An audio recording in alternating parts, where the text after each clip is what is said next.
Bismillahirrahmanirrahim. Assalamualaikum warahmatullahi wabarakatuh. Alhamdulillahirabbil alamin. Alhamdulillahilladzi anzala ala 'abdihil kitaba wa lam yaj'al lahu 'iwaja.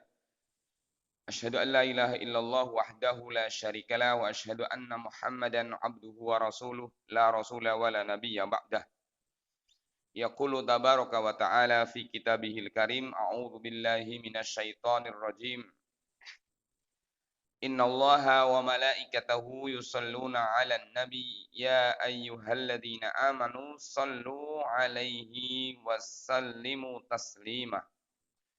Wa qala 'alaihi salatu wassalamu fi hadisihi man shalla 'alayya salatan wahidatan sallallahu 'alaihi asyran. Au kama qala alaihi salatu wassalam. Allahumma la sahla ila ma ja'altahu sahla wa anta taj'alil hazana idza syi'ta sahla. Ikhwati fillah azzakumullah, Bapak-bapak, ibu-ibu jamaah salat subuh rahimakumullah. Puji syukur senantiasa kita haturkan kehadirat Allah Subhanahu wa taala pagi hari ini. Allah mampukan kita untuk hadir di salat subuh berjamaah. Kita lanjutkan dengan berzikir dan kita lanjutkan dengan menghadiri majelis taklim. Salawat dan salam semoga senantiasa tercurahkan ke pangkuan Nabi Agung Nabi Muhammad sallallahu alaihi wasallam. Bapak Ibu, salah satu di antara adab kita dalam memasuki hari Jumat adalah memperbanyak sholawat Nabi. Jadi salah satu di antara sunnah yang dituntunkan oleh Rasulullah SAW ketika kita masuk di hari Jumat adalah memperbanyak membaca sholawat kepada Rasulullah SAW. Yang kedua, salah satu di antara usaha kita supaya kita bisa keluar dari musibah, dari sesuatu yang tidak mengenakkan, dari sesuatu yang tidak menyenangkan dalam diri kita, diantaranya adalah dengan cara memperbanyak sholawat Nabi. Imam Syafi'i pernah menjelaskan kepada kita bahwa berapa banyak orang-orang yang terbebas dari musibah, berapa banyak orang-orang yang terhindar dari sesuatu yang tidak menyenangkan, hanya karena dia memperbanyak sholawat kepada Rasulullah Sallallahu Alaihi Wasallam. Berarti salah satu usaha yang bisa kita lakukan dalam rangka untuk menghindarkan diri dari musibah adalah memperbanyak sholawat kepada Rasulullah SAW. Hal ini berdasarkan sebuah kisah, sebuah riwayat hadis yang menceritakan tentang seorang sahabat Nabi, seorang Ubay bin Ka'ab. Seorang Ubay bin Ka'ab pernah bertanya kepada Rasulullah SAW, "Ya Rasulullah, inni uksiru salata alaika." Sesungguhnya aku suka membaca sholawat kepadamu. Suka memperbanyak sholawat kepadamu. Kemudian Ubay bin Ka'ab bertanya, "Seberapa banyak sholawat yang harus aku bacakan kepadamu ya Rasulullah?" Rasulullah kemudian mengatakan, "Masyita, terserah kamu." Maka Ubay bin Ka'ab kemudian bertanya kepada Rasulullah SAW, "Aku berikan waktu untuk memperbanyak sholawat itu setengah dari bacaan waktu berzikirku." Jadi kalau Bapak Ibu setelah sholat itu membaca zikir 10 menit misalnya, jadi 5 menitnya diisi dengan membaca sholawat. Maka Rasulullah SAW mengatakan, "Masyita fa in zitta alaihi fa huwa khairun laka." Terserah kamu wahai Ubay. Namun kalau kamu perbanyak, kamu tambahkan bacaan sholawat itu dari setengah daripada waktu berzikirmu, maka itu lebih baik. Maka Ubay bin Ka'ab kemudian menambahkan, "Kalau begitu aku gunakan 2/3 waktu zikirku, aku isi dengan bacaan sholawat." Maka kemudian Rasulullah SAW memberikan pernyataan, "Masyita." Fa in zita alaihi fa huwa khairun lak. Terserah kamu wahai Ubay. Tetapi kalau waktu 2/3 itu lebih banyak lagi, kamu tambahkan lagi, maka itu lebih baik bagimu. Maka Ubay bin Ka'ab kemudian mengatakan, ya Rasulullah, kalau begitu aku berikan seluruh waktu berzikirku, aku isi dengan membaca salawat Nabi. Maka kemudian Rasulullah SAW mengatakan, faidan, kalau begitu kamu mendapatkan 2 keuntungan. Apa keuntungannya? Yang pertama adalah, keuntungan yang pertama dengan memperbanyak salawat Nabi adalah tukfahammuk. Allah akan tutup kesedihanmu.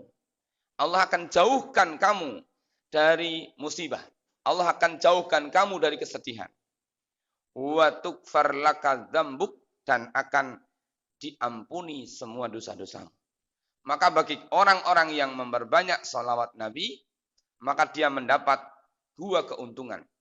Yang pertama adalah akan dijauhkan dari sesuatu yang tidak menyenangkan. Akan dijauhkan dari musibah, sesuatu yang tidak menyenangkan. Yang kedua, akan diampuni dosa-dosanya. Jamaah rahimakumullah, dalam pelaksanaan membaca salawat Nabi, masih banyak hal-hal krusial yang perlu kita dudukkan supaya kita bisa melazimi bacaan ini menjadi bagian daripada sunnah Rasulullah SAW. Namun sebelumnya kita lihat terlebih dahulu beberapa fadilah yang Allah berikan kepada kita tentang fadilah membaca salawat kepada Rasulullah SAW. Yang pertama kita dudukkan terlebih dahulu adalah ucapan salawat. Allah Subhanahu wa taala menyebutkan di dalam surah Al-Ahzab bahwa innallaha wa malaikatahu yusalluna 'alan nabi ya ayyuhalladzina amanu sallu 'alaihi wa sallimu taslima. Sesungguhnya Allah Subhanahu wa taala mengucapkan salawat kepada Nabi. Para malaikat pun juga mengucapkan salawat kepada Nabi sallallahu alaihi wasallam. Maka wahai orang-orang yang beriman, bacalah salawat dan ucapkan ucapan salam keselamatan kepada baginda Nabi Shallallahu Alaihi Wasallam.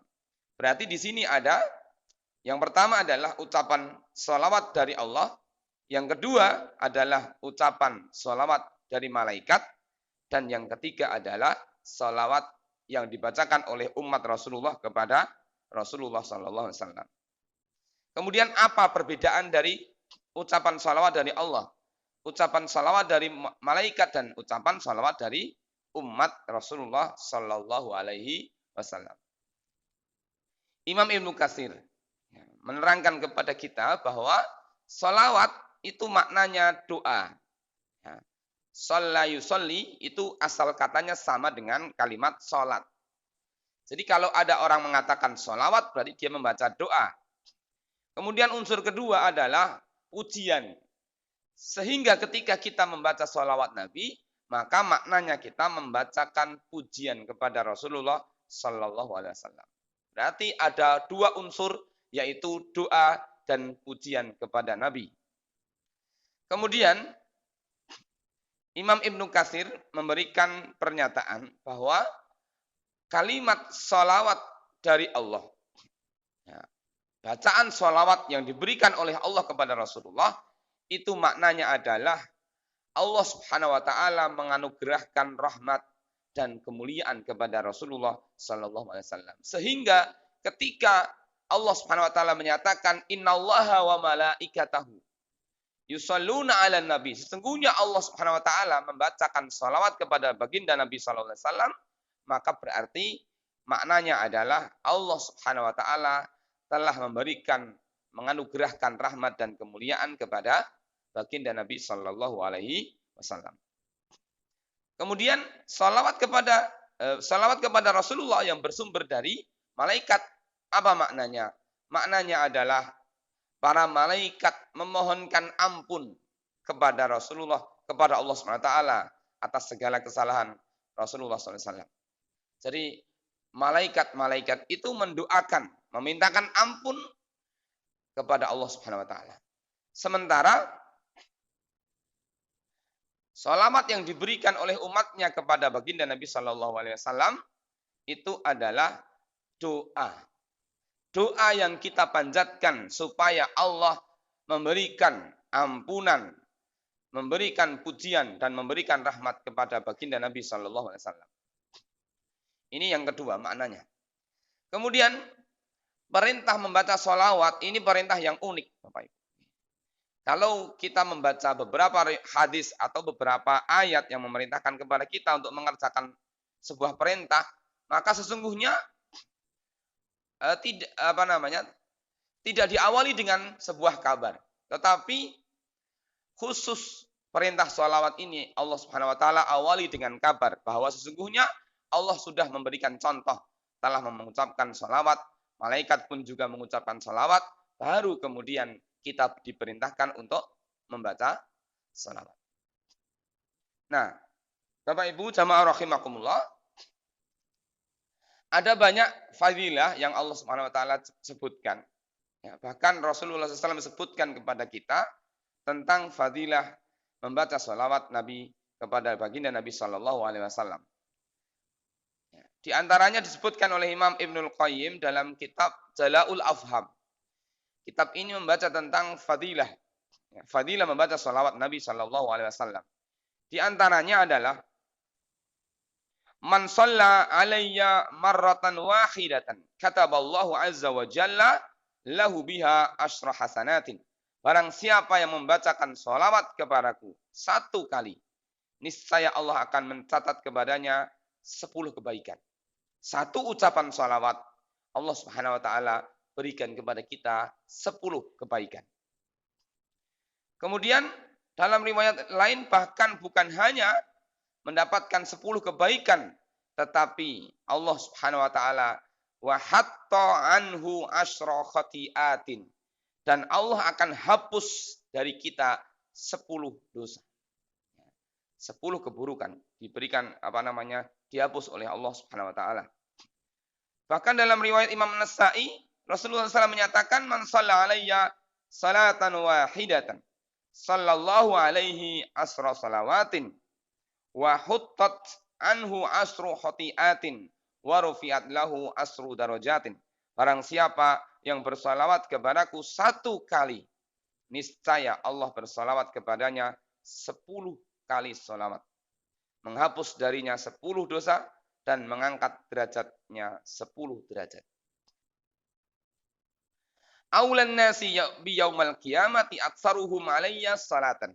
Orang yang paling berhak mendapatkan syafaatku di hari kiamat nanti adalah orang yang paling banyak bersolawat kepadaku.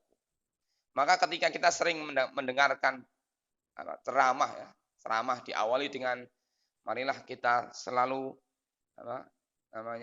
sholawat dan salam semoga senantiasa tercurah kepada Rasulullah. Yang kita nanti-nantikan syafaatnya. Kalau menanti-nanti syafaat itu kita tidak pernah baca sholawat. Bagaimana kita akan mendapatkan syafaat? Banyak cara. Bapak Ibu, banyak cara supaya Rasulullah SAW itu mengenali kita. Mengenali kita ketika hari kiamat datang. Apa itu? Yang pertama adalah dengan melazimi wudu. Dalam melazimi wudu. Rasulullah menyatakan inna ummati tud'auna yaumal qiyamati ghurran muhajjalina min asaril wudu. Sesungguhnya umatku akan dipanggil oleh Allah Ta'ala di hari kiamat itu adalah karena bekas-bekas air wudu. Jadi Rasulullah akan mengenali kita dengan bekas-bekas air wudu yang selalu kita lazimi. Yang kedua adalah dengan menjadi bagian dari orang-orang yang selalu menyeru orang lain untuk mengerjakan sholat. Innal mu'adzina atwalu atbaqan yaumal qiyamah. Sesungguhnya umatku yang selalu menyeru orang lain untuk mengerjakan sholat, yaitu mengumandangkan adzan, dia mempunyai leher yang paling panjang pada hari kiamat sehingga dia mudah dikenali sebagai bagian dari umat Rasulullah Sallallahu Alaihi Wasallam. Kemudian yang ketiga, salah satu juga bagian dari identitas kita sebagai umat Rasulullah adalah memperbanyak langkah ke masjid. Memperbanyak langkah ke masjid, bahkan Rasulullah SAW pada kajian bulan yang lalu, kita sebutkan bahwa Basyiril masyaina. Basyiril masyaina fi dzulami ilal masajidi binurit tami yaumal qiyamah. Berikanlah kabar gembira bagi orang-orang yang senantiasa berjalan di waktu malam di tempat yang gelap menuju ke masjid dalam rangka menjalankan salat berjamaah. Jadi orang-orang yang istiqomah menjalankan salat berjamaah di waktu gelap, dia berjalan untuk menuju ke masjid, dia mendapatkan ciri khusus nanti di hari kiamat. Dia mendapatkan cahaya yang bersinar di hari kiamat. Nah, yang keempat adalah dengan memperbanyak bacaan salawat kepada baginda Nabi sallallahu alaihi wasallam. Aksiru alayya minas salati fi kulli yaumi jumu'atin fa inna salata ummati tu'radu alayya fi kulli yaumi jumu'atin. Faman kana aktsaruhum alayya salatan kana aqrabahum minni manzilatan. Perbanyaklah salawat kepadaku karena pada hari Jumat ini. Karena sesungguhnya salawat umatku diperlihatkan kepadaku pada setiap hari Jumat. Siapa yang paling banyak membaca salawatnya, maka ia menjadi orang yang paling dekat kedudukannya dariku. Dan membaca salawat itu tidak mensyaratkan harus masuk di masjid, Bapak Ibu. Kita bisa membaca salawat ketika di perjalanan. Selama bukan di tempat-tempat yang najis. Mungkin pada saat kita berangkat ke sawah, atau mungkin Bapak Ibu bisa aktivitas di rumah pun sambil nyapu, sambil apa, memperbanyak sholawat Nabi itu pun tidak terlarang selama di tempat-tempat yang mulia, yang bersih. Kemudian salah satu juga fadilah keutamaan sholawat kita adalah, sholawat yang kita sampaikan kepada Rasulullah adalah kullu du'ain mahjubun hatta yusalla ala Muhammadin sallallahu alaihi wasallam. Setiap doa yang kita panjatkan akan terhalang bainas sama'i wal ard, yang akan tergantung antara langit dan bumi dan tidak bisa menembus sampai ke langit sampai kita bacakan dalam doa itu bacaan sholawat kepada Rasulullah Sallallahu Alaihi Wasallam. Itulah kemuliaan yang Allah berikan kepada kita ketika kita membaca sholawat kepada Rasulullah Sallallahu Alaihi Wasallam. Nah, Bapak Ibu, ada beberapa hal krusial yang mungkin perlu kita dudukkan dalam kaitannya dengan membaca sholawat. Yang pertama adalah tentang bacaan sholawat sendiri. Bacaan sholawat niku seperti apa? Pripun? Ada dua versi. Yang pertama adalah bacaan yang pendek. Allahumma sholli ala Muhammad. Atau Allahumma sholli ala Sayyidina Muhammad. Yang pendek. Atau bacaan yang panjang yang biasa kita baca di dalam salat fardu. Allahumma sholli ala Muhammad wa ala ali Muhammad kama shallaita ala Ibrahim wa ala ali Ibrahim wa barik ala Muhammad wa ala ali Muhammad kama barakta ala Ibrahim wa ala ali Ibrahim innaka Hamidum Majid. Atau itu yang sering disebut dengan sholawat Ibrahimiyah. Atau bacaan sholawat yang lain. Intinya bacaan sholawat yang maksur dari Rasulullah SAW itu ada dua. Yang pertama adalah bacaan sholawat yang pendek. Mungkin ini yang sering kita praktekkan, ya, karena kalau harus baca yang panjang-panjang itu biasanya betul sabar. Nah, atau yang lain bentuknya sholawat yang kita baca ketika kita membaca, ketika kita mendengar atau kita membaca atau kita menulis nama Rasulullah SAW. Maka itu juga bagian dari membaca sholawat Nabi. Jadi kalau Bapak Ibu menuliskan nama Rasulullah, maka disunnahkan di sana untuk menuliskan sholawat, yaitu Sallallahu Alaihi Wasallam. Bahkan Imam Nawawi memberikan penegasan bahwa tidak diperbolehkan untuk menyingkat bacaan sholawat kepada baginda Nabi Sallallahu Alaihi Wasallam, karena itu bagian daripada adab kita kepada Rasulullah Sallallahu Alaihi Wasallam. Nah, yang berikutnya tentang apa namanya? Bacaan Sayyidina. Bacaan Sayyidina. Ada sebagian kalangan yang membaca sholawat dengan membaca Sayyidina. Ada yang tidak membaca Sayyidina. Terus pripun? Sing diwaca ngangge Sayyidina napa mboten? Nah, para ulama menyebutkan ada 3 pendapat. Ada 3 pendapat. Saya sampaikan kepada panjenengan, monggo, mengke panjenengan kantun milih pundi, ikut pendapat yang mana. Ini pembahasan secara ilmiah, maksud saya supaya kita tahu semuanya bahwa 3 pendapat ini sekarang banyak yang mengikuti. Pendapat pertama, kedua maupun ketiga. Pendapat pertama menyebutkan bahwa membaca sholawat itu tidak perlu menggunakan kalimat Sayyidina. Dalilnya apa? Suatu hari ada sebuah kabilah yang datang kepada Rasulullah SAW. Sowan kepada Rasulullah SAW. Kemudian kabilah ini mengucapkan kalimat, Ya Sayyidana. Ya Rasulullah, Ya Sayyidana. Kalimat itu kemudian didengar oleh Rasulullah SAW. Kemudian Rasulullah mengatakan, jangan panggil aku dengan kalimat Sayyidana. Sayyid itu artinya pemimpin.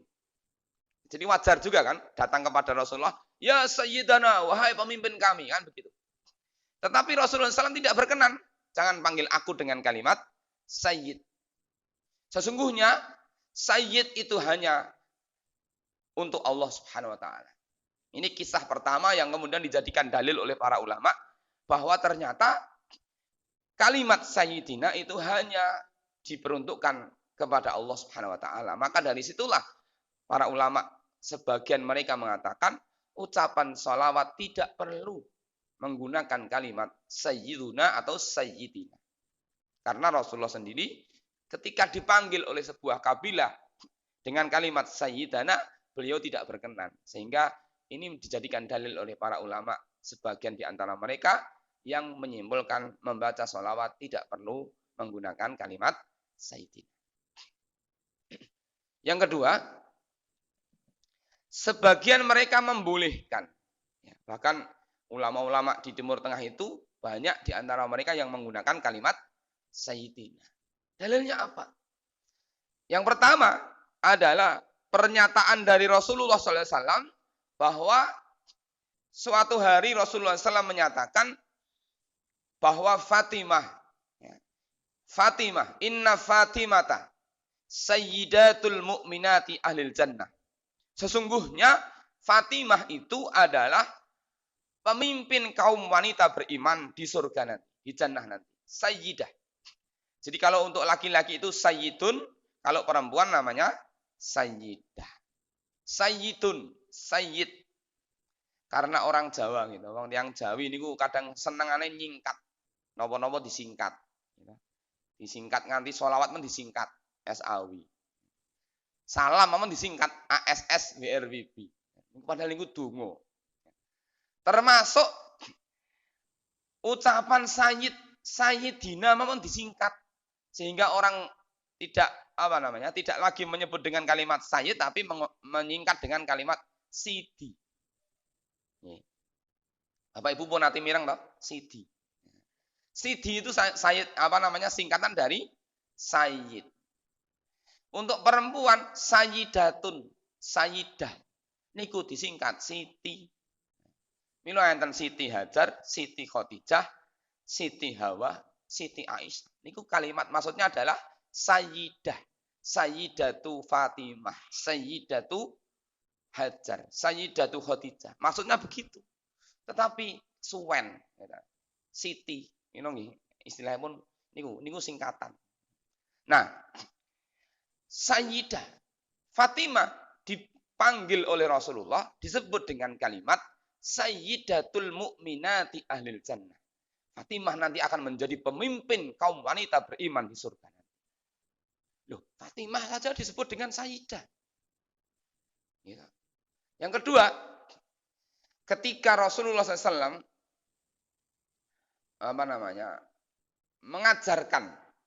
mengajarkan sebuah kalimat Jadi ada sebuah kesaksian, seorang cucu Rasulullah SAW. Ya, cucu Rasulullah SAW. An Jabir bin Abdullah qala. Seorang sahabat bernama Jabir bin Abdullah meriwayatkan bahwa suatu hari Hasan, ya, Hasan bin Ali. Hasan ini cucunya Rasulullah, sibti Rasulullah sallallahu alaihi wasallam. Jadi Hasan ini adalah sibti Rasulullah. Sibtun itu cucu dari jalur anak perempuan. Kalau di Jawa ini kan jenenge napa iki? Namine napa? Cucu. Putu niku putu saking putra kakung kalih putri niku sami mawon, jenenge ya putu. Tapi kalau bahasa Arab itu beda, Pak. Jadi kalau cucu dari anak perempuan itu namanya sibtun, tapi kalau cucu dari anak laki-laki itu namanya hafid. Nah, Hasan ini disebut dengan sibtun. Sibtun itu cucu dari jalur anak perempuan. Wa roihanatihi, dan beliau Hasan adalah roihanatihi. Roihanah itu parfum, wangi, sesuatu yang wangi. Maksudnya adalah cucu kesayangan. Nah, Hasan itu pernah dikomentari oleh Rasulullah dengan mengatakan, hadza ibni wa sayakunu sayyidan. Wa huwa sayyidun, maaf. Wa huwa sayyidun wa sayuslihu bainal fi'atainil adhimataini. Inilah cucuku. Cucuku yang nanti di kemudian hari dia akan menjadi pemimpin. Sayyidun, menjadi pemimpin di belakang hari. Sayuslihu bainal fi'atainil adhimataini. Dia akan Dia akan merukunkan, akan mengislah, akan mendamaikan dua kelompok yang berseteru. Betul, itu sabda Rasulullah sampaikan. Ternyata ketika Ali bin Abi Thalib meninggal dunia, terjadi perbedaan pendapat di antara para sahabat. Ya, ada yang membaiat Muawiyah bin Abi Sufyan menjadi khalifah, yang satu membaiat Hasan, ya, Hasan bin Ali. Ya. Akhirnya Hasan kemudian orang-orang yang mendukung, ya, lebih condong untuk membaiat Hasan, ya, mereka menjadi pembela Ali bin Abi Thalib. Sementara Muawiyah bin Abi Sufyan juga ada kelompok yang membaiatnya. Sehingga dua kelompok ini berseteru antara kelompok yang lebih condong berpendapat kepada Muawiyah dan kepada Ali. Dua kelompok ini berseteru, akhirnya Hasan pun dengan legowo mengundurkan diri dan memberikan kesempatan khalifah kepada Muawiyah bin Abi Sufyan. Maka ini terjadi betul di masa lalu, doa Rasulullah SAW bahwa cucu beliau akan menjadi orang yang pemimpin di masa depan dan akan mendamaikan dua kelompok yang berseteru, yaitu kelompok yang pro dengan Ali bin Abi Thalib, dan yang kedua adalah kelompok yang menjadi pendukungnya Muawiyah bin Abi Sufyan. Nah, kepada Hasan inilah Rasulullah mengatakan sayyidun, dia menjadi pemimpin. Yang ketiga, seorang sahabat Nabi bernama Sa'ad bin Mu'ad. Sa'ad bin Mu'ad ketika dalam perang Tabuk, beliau terluka. Sehingga luka itu kemudian menyebabkan Sa'ad bin Mu'ad ini meninggal dunia.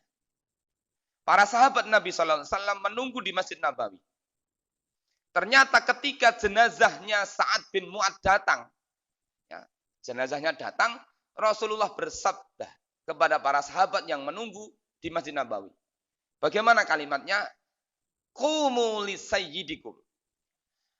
Bangunlah kalian, berdirilah kalian untuk menyambut pemimpin kalian. Siapa itu? Sa'ad bin Mu'ad. Ini sebuah sebuah ungkapan menghormati seorang sahabat Sa'ad bin Mu'ad radhiyallahu anhu. Kemudian ini tiga riwayat yang menjelaskan Rasulullah SAW menyebut para sahabat, menyebut putrinya, menyebut cucunya dengan kalimat sayyid. Kalau mereka saja disebut dengan kalimat sayyid, maka Rasulullah SAW jauh lebih berhak untuk menyandang kalimat sayyid. Maka dari sinilah para ulama kemudian sebagian mereka menyimpulkan, lawang para sahabat saja dipanggil oleh Rasulullah dengan kalimat sayyid, apalagi Rasulullah Shallallahu Alaihi Wasallam. Berarti Rasulullah berhak untuk menyandang kalimat kata sayyid. Maka sering kita sebut, kita dengar, Allahumma sholli ala sayyidina Muhammad. Nah, itu bagian dari takdim kepada baginda Nabi Sallallahu Alaihi Wasallam. Pendapat kedua. Pendapat ketiga itu dirinci, Pak. Ya nanti dulu. Ucapan sholawat boleh menggunakan sayyidina, boleh tidak. Tapi dirinci dulu. Bagaimana rinciannya? Kalau bacaan sholawat itu dibaca ketika sholat, maka tidak perlu menggunakan sayyidina. Kenapa? Alasannya apa? Karena hadisnya memang tidak menyebut begitu. Bacaan sholat itu ibadah mahdhah. Ibadah mahdhah itu ibadah yang semua bacaannya, semua gerakannya sudah ada aturannya. Kita tidak boleh nambahi, kita tidak boleh ngurangi. Lah kalau riwayatnya memang tidak ada kalimat sayyidina, kenapa kita harus nambahi sayyidina? Kalau ingin menggunakan kalimat sayyidina, maka tambahkan saja ketika di luar sholat. Jadi ketika kita sedang membaca sholawat, silahkan. Ini 3 pendapat. Jadi pendapat pertama tidak perlu menggunakan sayyidina. Pendapat kedua membolehkan. Dan ini juga banyak para ulama, para kiai kita. Yang ketiga adalah dirinci dulu. Kalau berhubungan dengan sholat tidak menggunakan sayyidina. Kalau tidak berhubungan dengan ibadah sholat, maka boleh menggunakan kalimat sayyidina. Monggo, penjenengan yakin yang mana? Mau yang pertama ya monggo, yang kedua juga boleh, yang ketiga juga diperbolehkan. Itu semuanya adalah rangkuman dari pendapat para ulama tentang ucapan sayyidina. Terakhir Bapak Ibu, untuk meyakinkan kita bahwa ternyata bacaan sholawat itu betul-betul mampu memberikan maslahat kepada kita, karena memang Rasulullah SAW menyatakannya. Suatu hari Imam Hasan Al-Basri pernah didatangi oleh seorang ibu-ibu datang kepada beliau. Ya Imam Hasan Al-Basri, sesungguhnya beberapa hari yang lalu aku ditinggal mati oleh anak perempuanku.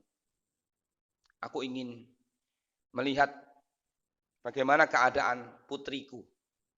Apakah putriku mendapatkan nikmat kubur atau mendapatkan azabnya. Maka Imam Hasan Al-Basri kemudian mengajarkan kepada si ibu tadi bacaan-bacaan zikir sebelum tidur. Sehingga dengan membaca bacaan-bacaan itu, ketika beliau tidur dan bermimpi, beliau dipertemukan oleh Allah SWT dengan putrinya. Kemudian si ibu tadi pulang dan mengamalkan bacaan-bacaan yang diajarkan oleh Imam Hasan Al-Basri. Kemudian ketika malam datang, beliau bermimpi. Beliau bermimpi, dalam mimpinya beliau bertemu dengan putrinya. Di alam kubur itu bertemu dengan putrinya, tetapi sangat-sangat menyedihkan. Ternyata beliau bertemu dengan putrinya dalam suasana putrinya mendapatkan siksa. Sehingga si ibu tadi kemudian menangis dan pagi harinya datang kepada Imam Hasan Al-Basri. Wahai Imam Hasan Al-Basri, apakah benar yang aku lihat dalam mimpiku? Anakku yang sudah meninggal dunia disiksa oleh Allah Subhanahu wa taala.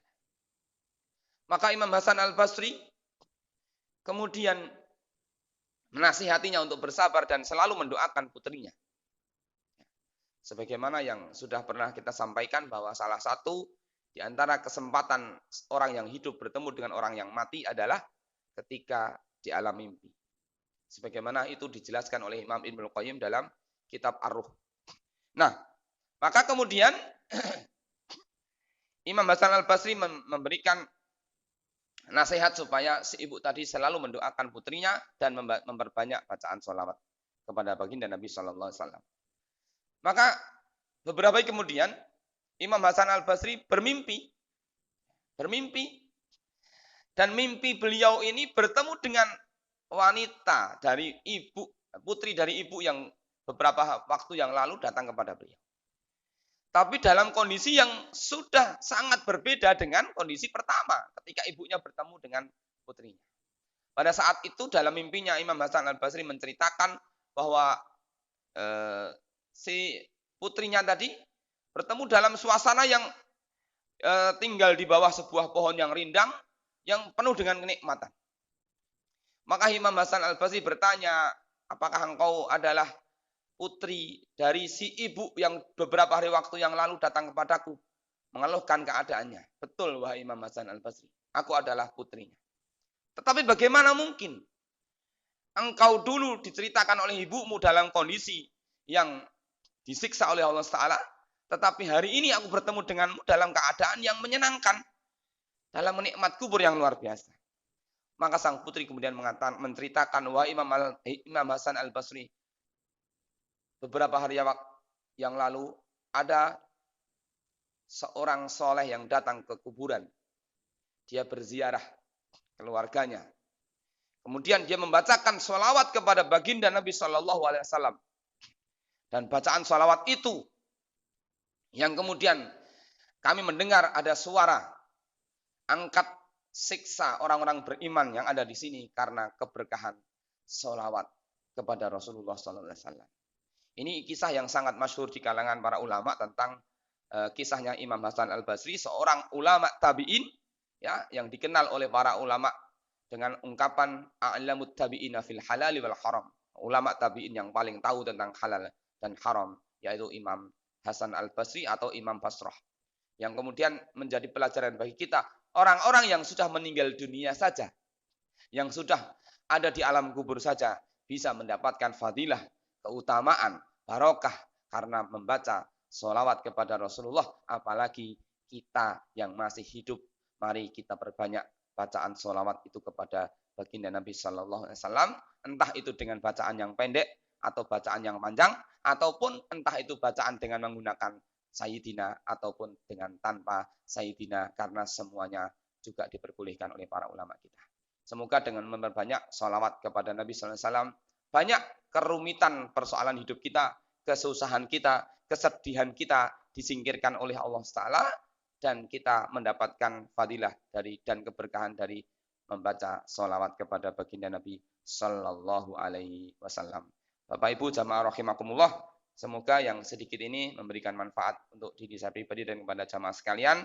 Banyak hal kurang berkenan mohon dimaafkan. Dari saya cukup sekian. Billahi taufik wa hidayah. Al-afu minkum. Wassalamualaikum warahmatullahi wabarakatuh.